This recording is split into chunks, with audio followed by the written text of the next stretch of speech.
My name is Dana Cisco. I'm 34 years old, and I've spent most of those years being the quietest person at every family dinner and the only one who ever picked up the check. Last Saturday morning, before my coffee had even finished brewing, my sister texted me, "Wire me $7,200 for my daughter's Sweet 16. Under the message came the photos. A rented ballroom glowing with string lights, a floor-length dress hanging neatly on a rack, and a $700 cake shaped like a stack of designer boxes. I stared at my phone like it owed me an explanation. But the text wasn't the part that broke me. What my dad said 10 minutes later was, I read the message 3 times. Each time, I read it the same way I read everything from the bottom up, looking for the total. That's the thing about being an auditor. Other people see a party.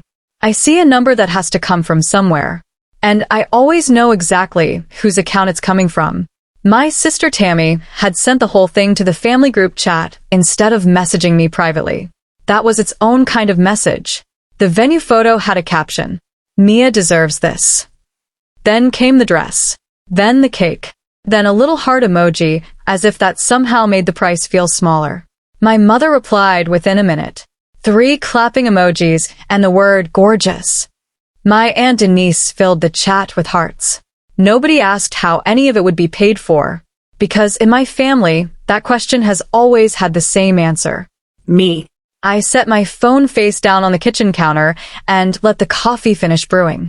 I told myself to breathe, not to do what I always do, which is start solving the problem before I've even decided whether it's mine to solve. Because here's what the group chat never says out loud. This wasn't the first time photos had arrived before the bill. It wasn't even the 10th. Tammy never sends prices. She sends pictures. The pictures do the asking. By the time money finally comes up, the deposit has already been paid, and the only question left is who's covering the rest. I pick my phone back up. $7,200 for a 16-year-old's birthday party.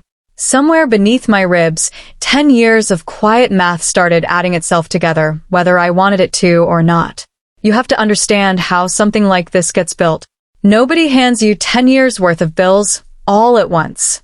It comes one just this once at a time.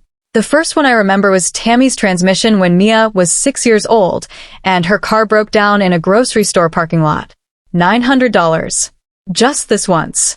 Then it was the security deposit for a new apartment. Then a phone bill she promised she'd repay by the 15th. Then a credit card balance that somehow climbed past $4,000 while she wasn't looking. Every request arrived exactly the same way. Urgent. Small enough to make refusing feel selfish. Always wrapped inside the sentence. You're the only one I can ask.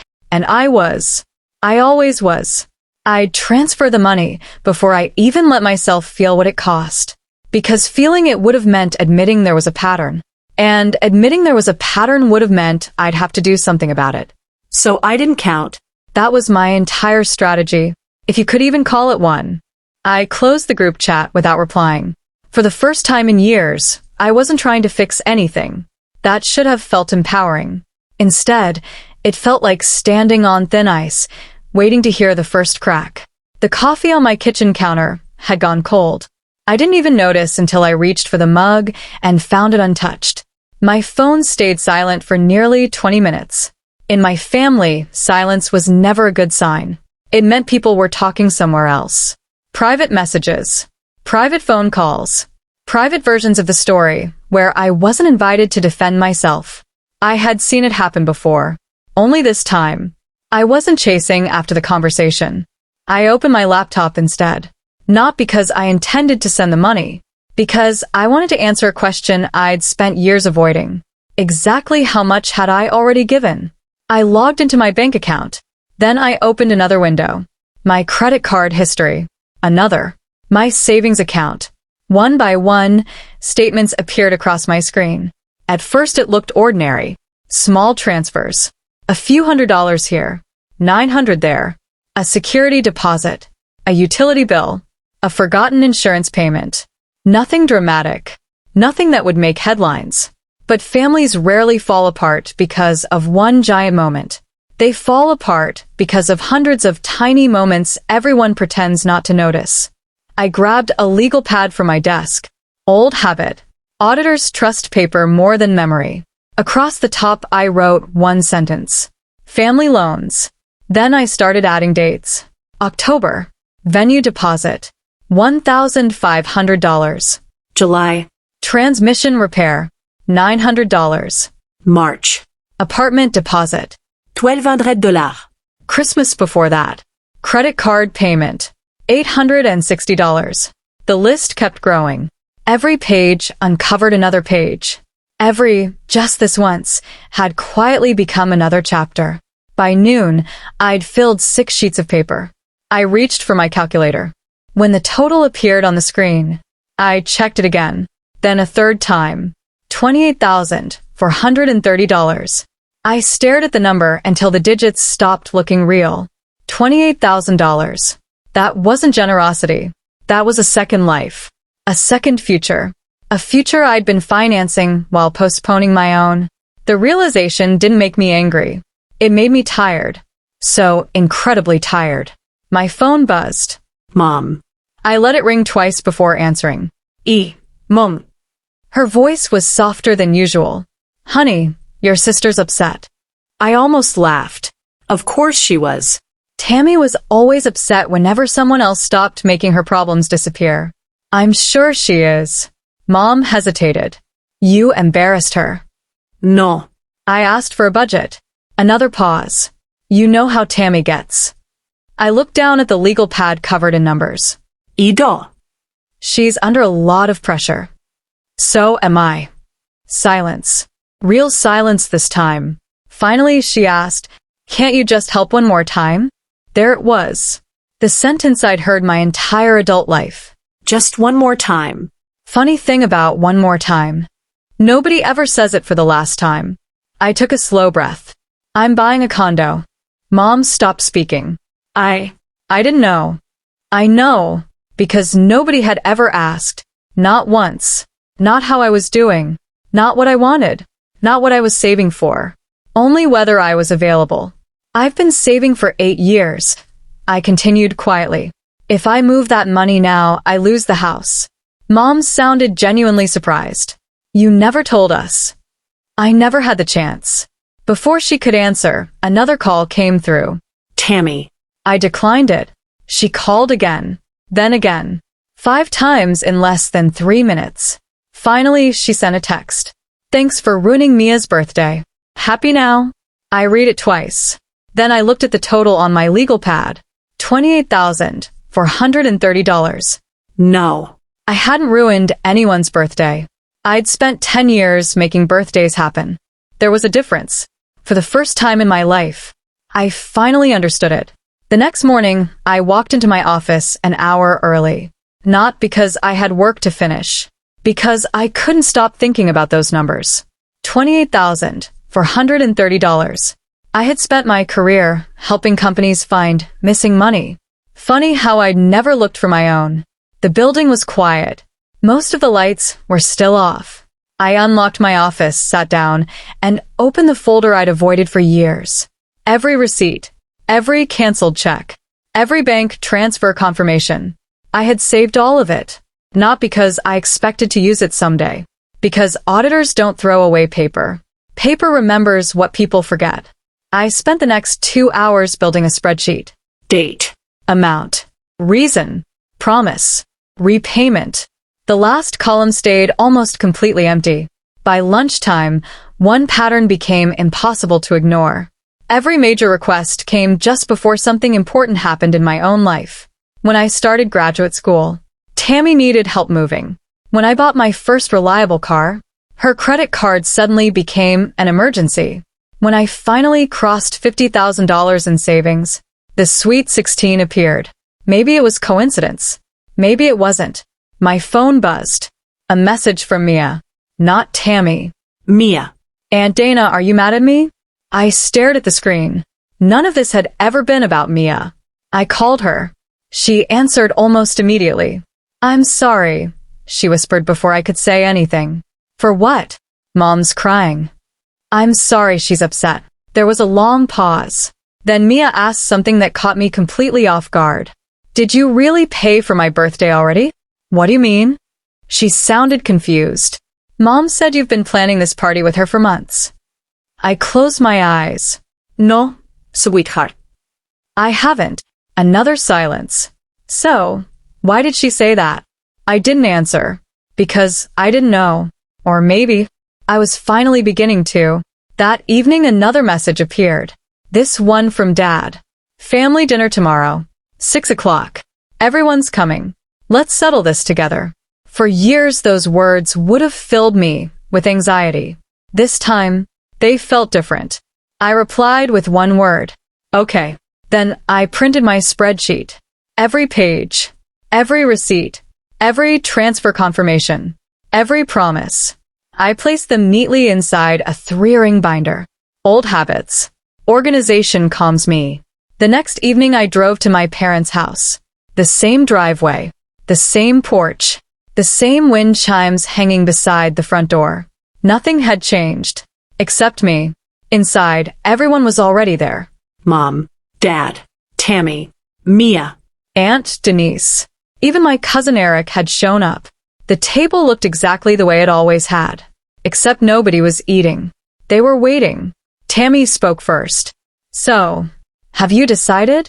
I pulled out a chair. Sat down. Folded my hands. I have. Relief spread across several faces. They thought they already knew my answer. Dad smiled. I knew we'd work this out. I looked at him gently. We are. Then I placed the thick binder in the middle of the table. Nobody moved. Tammy frowned. What's that? My answer. The room became very quiet. I opened the binder. The first page faced everyone.